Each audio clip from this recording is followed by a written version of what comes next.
Facebook video. In the video, she started by tearfully saying, "Today, I saw people die.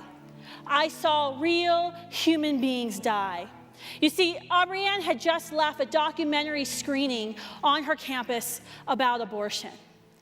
As I watched Aubrianne sobbing after seeing real abortions take place in this video, watching real human beings be torn and sucked limb from limb in front of her eyes, I couldn't help but think of us.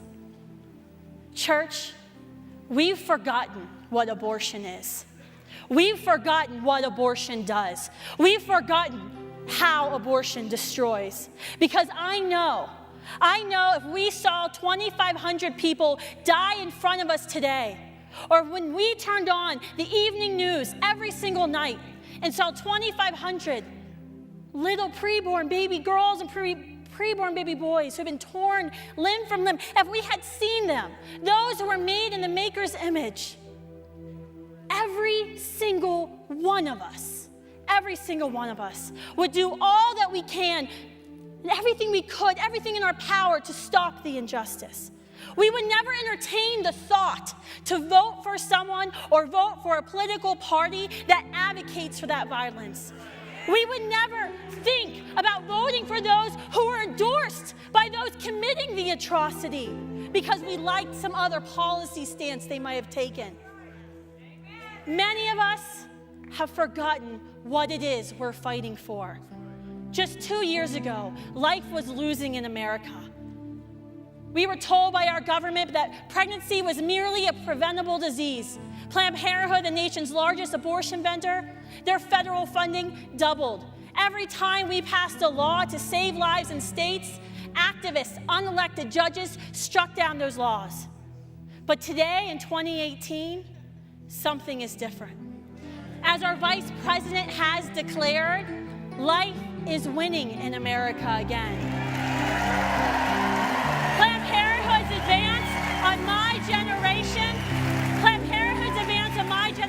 has been stopped. They stand to lose millions in taxpayer dollars. They're still being federally investigated for the illegal selling of the babies they aborted.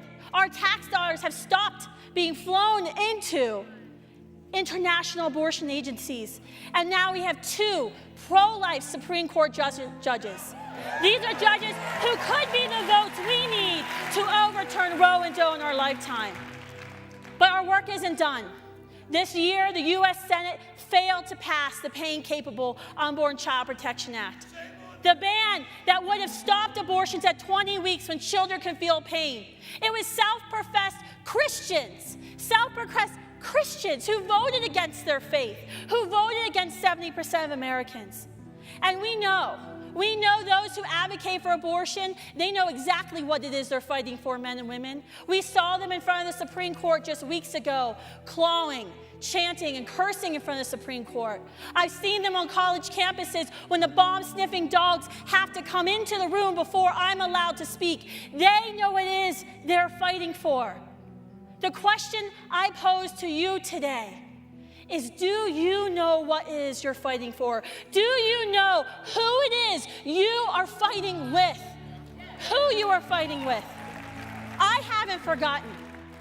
As Christians, we have been called to end injustice in our world, called to spread His love, His truth, His hope. And that means praying. That means voting, and that means standing. This Tuesday, I'm going to vote pro-life first, and I pray you do too.